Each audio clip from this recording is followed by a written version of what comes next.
Hello, എല്ലാവർക്കും നമസ്കാരം കേട്ടോ. ഇന്ന് ദുർഗാഷ്ടമി അല്ലേ. അപ്പോൾ പൂജയൊക്കെ വെച്ചു. വീട്ടിൽ തന്നെയാണ് കേട്ടോ വെച്ചത്. അമ്പലത്തിൽ പണി നടക്കുന്നതുകൊണ്ട് പൂജ വെപ്പ് ഇല്ല എന്ന് പറഞ്ഞു. വീട്ടിൻ്റെ അടുത്തുള്ള അപ്പോൾ ഞങ്ങൾ വീട്ടിൽ തന്നെ വെച്ചു കേട്ടോ. എൻ്റെ ചെലങ്കയും മോൻ്റെ ചെണ്ടക്കോലും ഒക്കെ ഉണ്ട് കേട്ടോ. അപ്പോൾ രാവിലെ നേരത്തെ എഴുന്നേറ്റ് കുളിച്ചു. അങ്ങനെ പിന്നെ തൊഴുതൊക്കെ കഴിഞ്ഞ് വന്നിട്ട് ചപ്പാത്തിക്ക് കുഴച്ച് വെച്ചു. കടലക്കറിയും പിന്നെ അപ്പുറത്ത് മോഹനേട്ടന് ചായയും വെച്ചിട്ടുണ്ട് കേട്ടോ. ഇന്ന് വീട്ടിൽ തേങ്ങ വലിക്കുന്നുണ്ടായിരുന്നു. അപ്പോൾ അവർക്കും കൂടെ കണക്ക് കൂട്ടിയിട്ടാണ് കേട്ടോ ചപ്പാത്തിയും കടലക്കറി ഉണ്ടാക്കിയത്. പിന്നെ ഇപ്പം ദുർഗാഷ്ടമി മഹാനവമി ഒക്കെ നമുക്ക് ഒരിക്കലാണല്ലോ. കുട്ടികൾക്ക് ഒരു നേരം അരി ഭക്ഷണം, ബാക്കി 2 നേരം അങ്ങനെയാണല്ലോ. അതുകൊണ്ടാണ് കേട്ടോ ചപ്പാത്തി ഉണ്ടാക്കിയത്. പിന്നെ ഇന്ന് ഉച്ചയ്ക്ക് ചോറ് വെക്കുന്നില്ല കേട്ടോ, ഞങ്ങൾ പുറത്ത് പോവാണ്. അപ്പോൾ ഞാനും മോനും കൂടെ അമ്പലത്തിലേക്ക് പോവാണ് കേട്ടോ. അടുത്താണ്, ഒരു 2 മിനിറ്റ് നടക്കാനേ ഉള്ളൂ. അതിനാണ് ഈ സൈക്കിളൊക്കെ എടുത്ത് പോകുന്നത് കേട്ടോ. പറഞ്ഞ സമയം കൊണ്ട് അമ്പലത്തിലെത്തി, അത്ര സമയമുള്ളൂ കേട്ടോ. അവിടെ ശ്രീകോവിലിൻ്റെ പുനർനിർമ്മാണം നടത്താണ്. ഞങ്ങൾ അമ്പലത്തിൻ്റെ പേര് കുനിപ്പോയിൽ ശ്രീ മഹാവിഷ്ണു ക്ഷേത്രം എന്നാണ് കേട്ടോ. അപ്പോൾ അവിടെ ഞങ്ങൾ തൊഴുതു. ഞാൻ പ്രസാദമൊക്കെ വാങ്ങി വന്നു. അവിടുത്തെ ലീലേച്ചി ഇട്ട് കുറച്ച് നേരം സംസാരിച്ചു കേട്ടോ. അങ്ങനെ വന്നിട്ടാണ് ഞാൻ കടലക്കറി വെച്ചിട്ട് പോയി. പിന്നെ ചപ്പാത്തിക്ക് പരത്തുകയാണ് കേട്ടോ.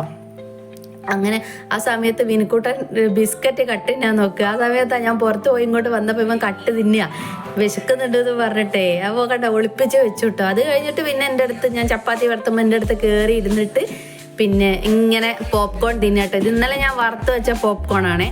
അപ്പോൾ അതും കഴിച്ച് ഇങ്ങനെ അമ്മേനെ അങ്ങനെ സന്തോഷിപ്പിക്കുകയാണ് കേട്ടോ. നല്ല ടേസ്റ്റ് ഉണ്ട് എന്നൊക്കെ പറഞ്ഞിട്ട് അമ്മേനെ സന്തോഷിപ്പിച്ച് കഴിക്കുക. അതിനിടയിൽ ഒരു വായ എനിക്കും തന്നു കേട്ടോ. അത് കഴിഞ്ഞ് ഇവർക്കൊക്കെ ഭക്ഷണം കൊടുത്ത ശേഷം ഞാനും കഴിച്ചു കേട്ടോ. ചപ്പാത്തിയും കടലക്കറിയും ഞാനും കഴിച്ചു. TV കണ്ടുകൊണ്ട് അത് കഴിച്ചു കേട്ടോ. പിന്നെ ഞാൻ വേഗം പണിയൊക്കെ ഒതുക്കിയിട്ടോ. ചോറ് വെച്ചിട്ടില്ല. ചോറ് ഞാൻ പറഞ്ഞല്ലോ പുറത്തുനിന്നാണ്. ഞങ്ങൾ 2 കൂടെ വെറുതെ, വീട്ടിലാരുമില്ല. അപ്പോൾ ഞങ്ങൾ 2 കൂടി ഒന്ന് പുറത്തിറങ്ങി ഒന്ന് കറങ്ങാം. കാര്യമൊന്നുമില്ല, വെറുതെ ഒന്ന് പുറത്ത് പോയിട്ടോ. അപ്പം മോനൊരു സന്തോഷം. അപ്പം ഒന്ന് സ്കൂളില്ല, പഠിക്കൊന്നും വേണ്ട. അപ്പം വെറുതെ ഇരിക്കുമ്പോൾ ബോറിങ് അല്ലേ. അപ്പോൾ വലിയ ആളായിട്ടെന്ന് വാതിലും ഗ്രിൽസും ഗേറ്റും ഒക്കെ പൂട്ടുന്നത് വിനുക്കുട്ടനാണ് കേട്ടോ. അപ്പോൾ തേങ്ങ അങ്ങനെ പറിച്ചിട്ടുകൊണ്ടാണ് കേട്ടോ ഞങ്ങൾ അങ്ങനെ ഗേറ്റൊക്കെ പൂട്ടിപ്പോയതേ. അത് കഴിഞ്ഞ് ഞങ്ങൾ നടക്കുക. ബസ്സിന് തന്നെ പോകണം, ഓട്ടോ വേണ്ട, അച്ഛൻ്റെ കൂടെ ബൈക്കിന് പോകണ്ട, ഒന്നും വേണ്ട, ബസ്സിന് തന്നെ പോകണം എന്ന് പറഞ്ഞു. അങ്ങനെ നല്ല തിരക്കായിരുന്നു കേട്ടോ. അപ്പോൾ എനിക്ക് സൈഡ് സീറ്റ് കിട്ടിയപ്പോൾ ഞാൻ അവിടുന്ന് ഫോട്ടോ എടുത്തു. അങ്ങനെ ഞങ്ങൾ ബഡാ ബസാറിലെത്തിട്ടോ. വെറുതെ കയറിയതാ ബഡാ ബസാറിൽ. കാരണം അവിടെ വില കുറവുമാണ് സാധനത്തിന്. പിന്നെയൊക്കെ ഒന്ന് കറങ്ങുക, വെറുതെ നമ്മളിങ്ങനെ ടൗണിൽ കൂടെ നടക്കുന്നതിനെക്കാട്ടും നല്ലതല്ലേ എന്ന് വിചാരിച്ച് കയറിയതാണ് കേട്ടോ ബഡാ ബസാറിൽ. അങ്ങനെ ഞങ്ങൾ പോയി അവിടെ കയറിയപ്പോൾ ഞങ്ങൾ പല സാധനങ്ങളും അങ്ങനെ എടുത്തുട്ടോ. ഇവിടെ എല്ലാ സാധനവും ഉണ്ട്, വില കുറവാണ്. പക്ഷെ ക്വാളിറ്റി മോശമൊന്നുമില്ല കേട്ടോ, വില കുറവാണെന്ന് വെച്ചിട്ട്. പിന്നെ ഞാൻ വിചാരിച്ചു ഞാൻ 2 ക്ലിപ്പ് എടുക്കട്ടെ പറഞ്ഞു. അപ്പം അതെടുത്തു, അത് വാങ്ങി. പിന്നെ അത് മാത്രമൊന്നുമല്ല, കുറച്ച് സ്പൂണും അങ്ങനെ പല സാധനങ്ങളും പിന്നെ ഞങ്ങൾ അവിടുന്ന് വാങ്ങിയിട്ടോ. കഴിഞ്ഞ് അവിടുന്ന് ബില്ലൊക്കെ ചെയ്ത് ഞങ്ങൾ എന്ത് ചെയ്തു, നേരെ ഭക്ഷണം കഴിക്കാനിരുന്നു. ഏകദേശം 1 മണിയായപ്പോൾ നല്ല വിശപ്പ് വന്നു കേട്ടോ. അപ്പം ഞങ്ങൾ ശ്രീലക്ഷ്മി പോയി, പേരാമ്പ്ര.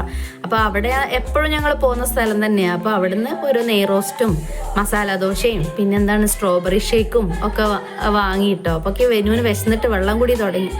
അപ്പോൾ നെയ്റോസ്റ്റ് വന്നു. നല്ല തിരക്കാണ് കേട്ടോ അവിടെ. സീറ്റൊക്കെ കിട്ടാൻ ഭയങ്കര പണിയാണ്, അത്രയും ആൾക്കാരാണ് അവിടെ. അപ്പോൾ അത് കഴിഞ്ഞ് അവൻ കഴിച്ചു തുടങ്ങി. കഴിച്ചിട്ട് ഇനി അതിൻ്റെ ഗുണം പറയുകയാണ് കേട്ടോ. നല്ല ടേസ്റ്റ് ഉണ്ടെന്നൊക്കെ പറയും. അവന് ഭയങ്കര ഇഷ്ടമാണ് സാമ്പാറും നെയ്റോസ്റ്റും ഒക്കെ. അപ്പോൾ അതൊക്കെ കഴിച്ച് സ്ട്രോബെറി ഷേക്കും കഴിച്ചു കേട്ടോ. ഞാനും കഴിച്ചു. അങ്ങനെ ഞങ്ങൾ അവിടെ നിന്ന് ഇറങ്ങി ബസ് കയറി ഇരിക്കുകയാണ് കേട്ടോ. അപ്പോൾ ബസ്സിലാണെങ്കിൽ അങ്ങോട്ട് പോകുമ്പോൾ ഭയങ്കര തിരക്കാണ്, ഇങ്ങോട്ട് വരുമ്പോൾ ആരുമില്ല കേട്ടോ. ഞങ്ങൾ സുഖമായിട്ട് ബസ്സിൽ ഇങ്ങനെ ഇരുന്നു, നല്ല പാട്ടൊക്കെ കേട്ട്. ബസ്സിൽ നല്ല രസം കേട്ടോ, ബസ്സിലെ പാട്ടൊക്കെ കേട്ട്. അതാണ് വിനുക്കുട്ടൻ്റെ ബസ് പോകാൻ ഭയങ്കര ഇഷ്ടത. ഇത് കണ്ടിട്ട് ആരും തെറ്റിദ്ധരിക്കണ്ട കേട്ടോ. അവൻ ഫോട്ടോ എടുക്കാൻ വേണ്ടി, വീഡിയോ എടുക്കാൻ വേണ്ടി ചെയ്ത പണിയാണ്. അത്രയും ദൂരം ഞാനാണ് കേട്ടോ അത് തൂക്കിയത്. അപ്പോൾ അവനെന്താ പറയുക, ആൾക്കാരെ കാണിക്കാൻ വേണ്ടിയിട്ടുള്ള ഒരു സൂത്രമാണ്. ഓട്ടോറിക്ഷ വിളിക്കാനും അവൻ സമ്മതിച്ചിട്ടില്ല കേട്ടോ. പിന്നെ ഇവിടെ എത്തിയതാ ഞങ്ങൾ വാങ്ങിയ സാധനങ്ങളൊക്കെയാണ് കേട്ടോ അത് കാണുന്നത്.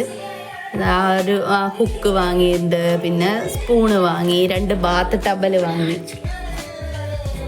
സ്പൂണ് ഉണ്ട്, പിന്നെ ബാത്ത് ടവല് വാങ്ങി, പിന്നെ ഒരു വാഷ് ബേസിനൊക്കെ കഴുകാൻ വേണ്ടിയിട്ട് ഒരു ബ്രഷ്, പിന്നെ കുറച്ച് ബോട്ടില്, പിന്നെ ബെൽറ്റ്, ബാറ്റ്, ബോള്, ഇങ്ങനെ കുറച്ച് സാധനങ്ങളൊക്കെ പോയിട്ട് വെറുതെ എന്തൊക്കെയോ സാധനങ്ങൾ വാങ്ങിയിട്ട് ഞങ്ങൾ വന്നു കേട്ടോ. അപ്പോൾ ഇത് വലിയൊരു വീഡിയോ ഒന്നും അല്ല കേട്ടോ, ചെറിയൊരു വീഡിയോ ആണ്. അപ്പോൾ ഈ വീഡിയോ ഒക്കെ നിങ്ങൾക്ക് ഇഷ്ടാവുന്നുണ്ടാവും അല്ലേ? നിങ്ങൾ എൻ്റെ വീഡിയോ ഒക്കെ കാണാറുണ്ടോ? അഭിപ്രായങ്ങൾ പറയണേ. ഇഷ്ടമാവുകയാണെങ്കിൽ, ഇഷ്ടമായില്ലെങ്കിൽ അഭിപ്രായങ്ങളൊക്കെ പറയണേ. അപ്പോൾ താങ്ക് യു.